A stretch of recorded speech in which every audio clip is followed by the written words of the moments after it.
আপনারা বলছেন আগামী 2 মাস পর্যন্ত নাকি তেলের কোনো ঘাটতি নাই। তাহলে এই লাইন লম্বা থেকে লম্বা হচ্ছে কেন? প্রধানমন্ত্রী তাদের উন্নয়ন সহযোগীদের কাছ থেকে $2 বিলিয়ন ঋণ চেয়েছেন। কেন?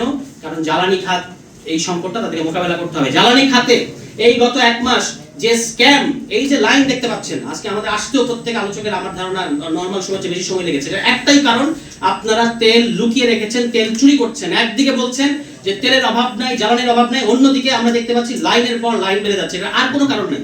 কারণ হচ্ছে আপনাদের পলিটিক্যাল সিন্ডিকেটের মধ্যে থাকা যে সমস্ত বাটপার এবং চোররা আছে তারা এই তেল লুকিয়ে রেখেছে, আর কোনো কারণ নাই।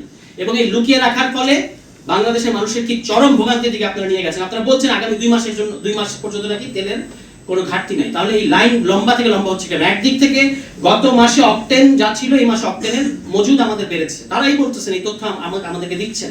অন্যদিকে লাইন বেড়ে যাচ্ছে। এর কারণ হচ্ছে, যদি কোনো তৃতীয় বা আন্তর্জাতিক কোনো তদন্ত সংস্থা দ্বারা আপনারা তদন্ত করে দেখেন, গত 1-1.5 মাসে এই স্ক্যাম পরিচালনা করে তারা হাজার হাজার কোটি টাকা এই মার্কেট থেকে উঠিয়ে নিয়ে গেছে। এই চোরেরা, এই বাটপাড়েরা, এবং এই চোরেদের বাটপাড়েদের সর্দার হচ্ছে আজকে বিএনপি।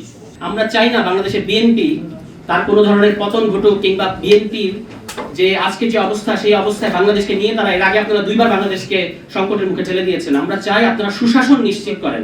এই ফ্যামিলি কার্ড এবং এই পরিবার, আরেকটা যেন কি, এই ফ্যামিলি কার্ড, আরেকটা কৃষক কার্ড, এই কৃষক কার্ডের গিমিক রাজনীতি বাদ দেন দয়া করে। এগুলো হচ্ছে না, কিছু হচ্ছে না।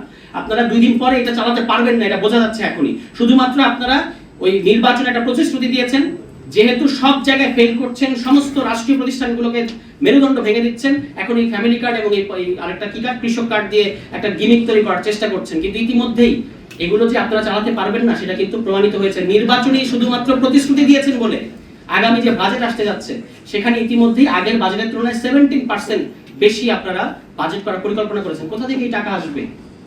বাংলাদেশের মানুষকে আপনারা বোকা একটা ব্লাফের মধ্যে দিতে চাচ্ছেন। এবং যাকে অর্থমন্ত্রী বানিয়েছেন, তিনি তো নিজেই জানি না কোথায় মাথা বর্গা দিয়ে রেখেছেন যে এই রকম একটা আইনকে তিনি পাশ করতে যাচ্ছেন।